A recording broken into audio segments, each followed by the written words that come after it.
There's no better feeling than a personal win, and the State Farm Personal Price Plan can help you do just that. Talk to a State Farm agent today to learn how you can bundle and save with the Personal Price Plan. Like a good neighbor, State Farm is there. Prices are based on rating plans that vary by state. Coverage options are selected by the customer. Availability, amount of discounts and savings, and eligibility vary by state. It's Croctober, the official celebration of Crocs fans like you. So whether you like to rock your classic clogs, get cozy and fuss-lined, personalize with your favorite Jibbitz charms, or even, dress up like a clog for Halloween, it's time to tell your story and share your style. Join the Croctober celebration with Crocs fans around the world. Go to Crocs.com to discover the range of shoes and find a pair that's iconic like you. Crocs, celebrating you all month long.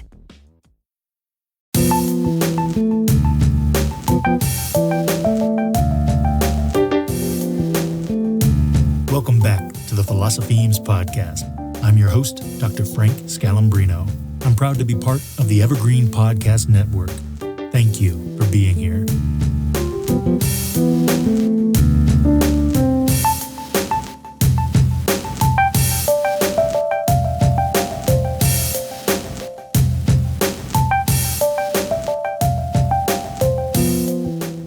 The title of this episode is, Should We Call Ourselves Philosophers? We'll go through this in the following way then. So let's consider the logic of the terminology first, then the original history of the term, and then we'll finish up with what I'm calling the postmodern answer, or the postmodern way to relate to the label philosopher. Personally, this question is so interesting to me, mainly because I've changed my mind about it. Do you call yourself a philosopher? And if so, when and why did you start calling yourself a philosopher? I'm actually really interested in this. If you do or do not use the label to refer to yourself, pop over to YouTube and let me know why. All right. So the label philosopher hangs together with labels like sage and enlightened. And according to this logic, if you wouldn't call yourself or anyone else a sage, then you shouldn't call yourself or anyone else a philosopher. It brings to mind Aristotle's initial comments about happiness in the Nicomachean Ethics. He points out that maybe we shouldn't judge whether a life is happy or not until it's over. I suppose in this way, it is also like calling yourself a saint. You can aspire to be a saint, but maybe you shouldn't refer to yourself as one. I'm uncertain if Carlo Acutis, who the internet is calling the gamer saint, ever referred to himself as a saint, but I doubt it. I looked into it, and during that research, I found an interesting blurb. I'd like to read it to you briefly here.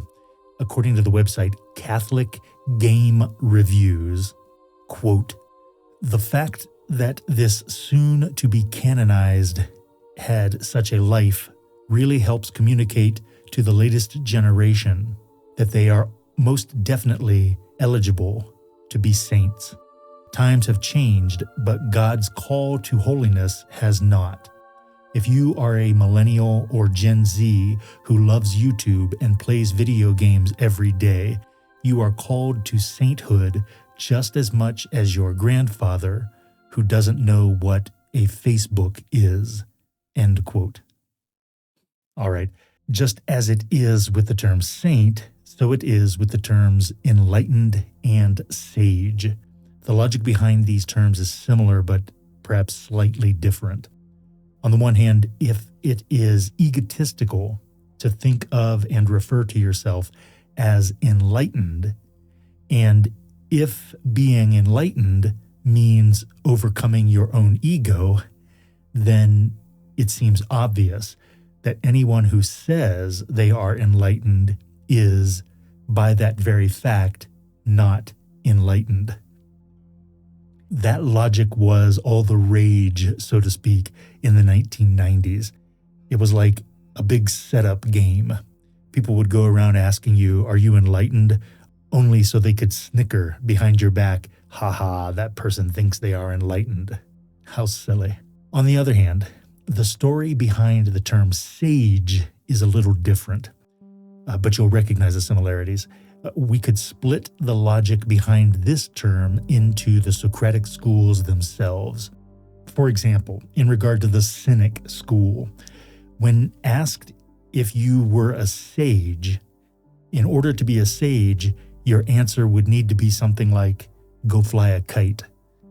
And so anyone in the Cynic school who would eagerly attempt to persuade you of their sage status would, again, by that very fact, prove that they were not a sage of the cynical type or of the Cynic school. In fact, I'd bet the cynics out there are saying something right now like, there's no such thing as the Cynic school. Of course, I'm approaching all of this in a Platonic way. Likewise, for the Stoic, and I've heard Tanner talk about this a number of times, for the Stoic, it's a bit like it was for Bruce Lee. Recall Bruce Lee had a master's degree in philosophy.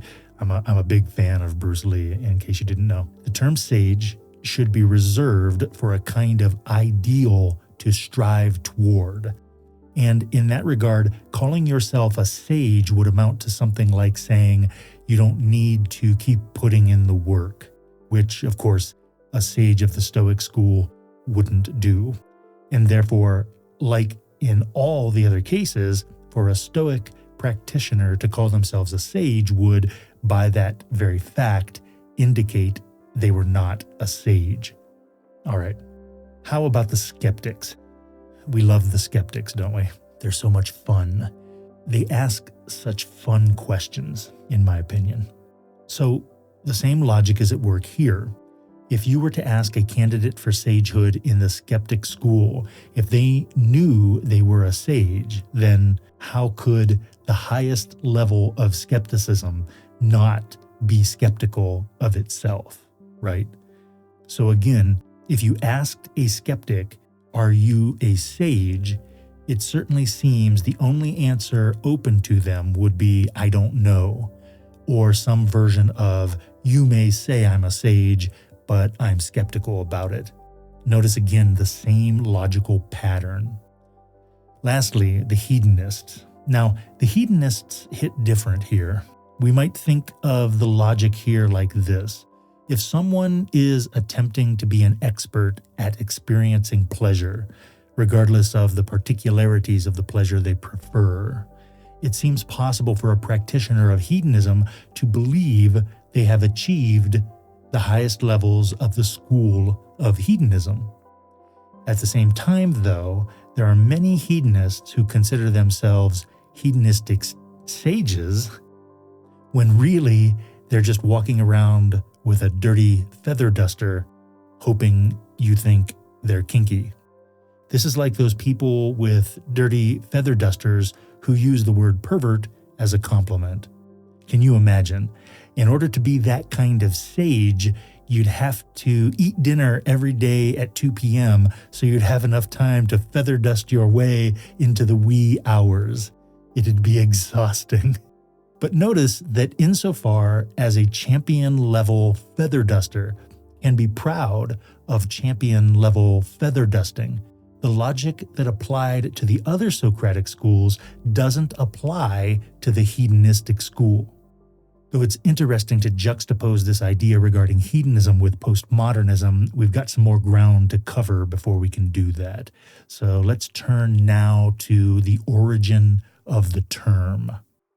Of course, everyone knows that the term philosopher comes from the ancient Greek terms referring to the love of wisdom. We always want to keep in mind that the Greeks had multiple terms for the word love.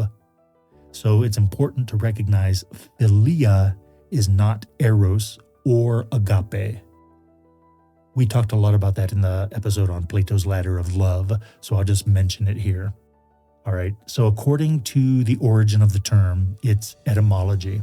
A philosopher is someone who loves wisdom. And if we don't go any further than that, it seems like the term philosopher is quite different from terms like enlightened or sage, right? I mean, it sounds like the term philosopher just refers to a kind of preference. Importantly, however, there is more to the story. So, as the traditional story goes, the first person to be called a philosopher was Pythagoras.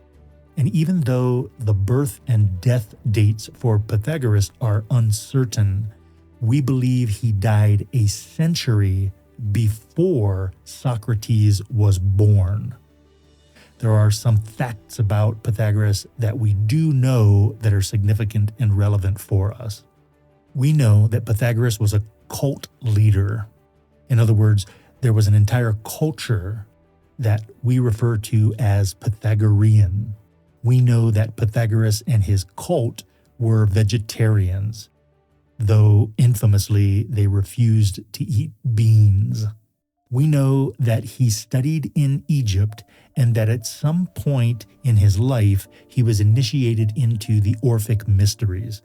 There are even legends that refer to him as a child of the Greek god Hermes, also known as Mercury. We know he believed in reincarnation, and as legends have it, what made him a cult leader was not just his charisma, but also that he could supposedly remember all of his past lives. Finally, as makes sense, since when we hear the name Pythagoras, we think of the Pythagorean theorem, the Pythagoreans believed the universe is made of numbers and that everything can be counted. Okay, so Pythagoras represents the first use of the term philosopher for us. And it is, of course, Plato who provided the term philosopher with its traditional meaning. So what is the traditional meaning of the term philosopher? Recall that in the center of Plato's dialogue, the Meno, he provides a proof of the Pythagorean theorem. Recall also that Plato's Republic is filled with Pythagoreanisms. For example, of the different types of cities discussed, the perfect city, according to Plato, would be vegetarian. We'll save Plato's relation to the Orphic mysteries for another time, but Plato clearly studied Pythagoreanism. In fact, it is fruitful to consider that the way Pythagoras considered numbers is akin to how Plato considered forms. And of course, we never want to forget how important geometry was for Plato. Above the door to Plato's Academy, there was a sign that read, "Let no one ignorant of geometry enter." How, then, did Plato arrive at the traditional meaning for the term philosopher? Plato gave us the traditional meaning of the term philosopher by contrasting it with the term sophist. Notice that both terms include the Greek word sophia, or wisdom. Whereas the philosopher is someone who participates in wisdom because they love it, the sophist is someone who participates in wisdom for profit or gain. Here then, if you've had the chance to listen to previous episodes, you may notice that we are up against a traditional categorization that also comes from Plato. Recall, according to Plato, the love of profit and gain is the lowest kind of love and concern. Next up is the love of honor, which is where we would locate ego from our previous comments about enlightenment and sagehood. And not surprisingly for Plato, the highest love is the love of wisdom. In other words, philosophy. This raises the question of how to think about the pursuit of honor in relation to wisdom. Now, the key word there is pursuit. So if we are pursuing wisdom for the sake of honor, then we are sophists, not philosophers. However, I think this is really very important, and it will come back up in just a moment when we conclude this episode. And that is, I think it is important to give credit where credit is due. And especially nowadays, people who study philosophy tend to love the honor associated with knowing philosophy. And as a result, they are less likely to give credit to the person from whom they learned whatever philosophy it is that they endorse. Thus, we can provide even more clarification here. In other words, as Aristotle also clearly taught in his Nicomachean Ethics, there is a difference between honoring your own philosophical contributions and pursuing philosophy for the sake of honor. In fact, many people may not know some of the traditional puzzles and problems that have not been solved. So announcing the puzzles and problems you've solved is not necessarily seeking honor. It may also be a teaching technique and a way to honor tradition, the traditions in which we participate. All right, so because of this distinction in Plato between philosophers and sophists, it became a part of the Western tradition to not refer to yourself as a philosopher. Why? Because doing so was seen as an attempt to bring honor to yourself. Doing so was seen as pursuing philosophy for honor, not for its own sake. Put another way, it was considered pursuing wisdom so that you could carry the label philosopher. This issue evidently upset Soren Kierkegaard a great deal. He really disliked it when anyone would call themselves a philosopher. So notice that the traditional reason that we should not call ourselves philosophers is in direct harmony with the traditional reasons for not calling yourself a sage or a saint or referring to yourself as an enlightened person. This is also how the term philosopher took on a pejorative meaning. Philosopher has been used pejoratively to refer to know-it-alls and people who seem to care about topics associated with trivia, nonsense, or simply what-ifs. Just the other day, I was watching a rerun of Dateline, and they were discussing the journals left behind by someone who had died. And they said the journals were filled with poems, and they gave a couple lines from a poem. They then said the journals were filled with this person's philosophy, and as an example, they read the following question from the journals. The question was, why is the sky blue? Well, you can imagine my reaction. I immediately said to myself, it may have even been out loud since I've taken to talking out loud to myself these days. I said, that's not philosophy. That might be called a musing, a kind of musing, but it's not really philosophy. All right, so we have just gone through the origin, the etymology, and the logic for the traditional reasoning why we should not refer to ourselves as philosophers. And I would say all the way up to 2021 or so, I would not let anyone refer to me as a philosopher. I always felt as though if I let someone call me a philosopher, they were actually criticizing me, saying something negative about me. In other words, it would have been like they were insulting me to my face. So I would never accept the label of philosopher being applied to me. I never referred to myself or allowed myself to be referred to as a philosopher.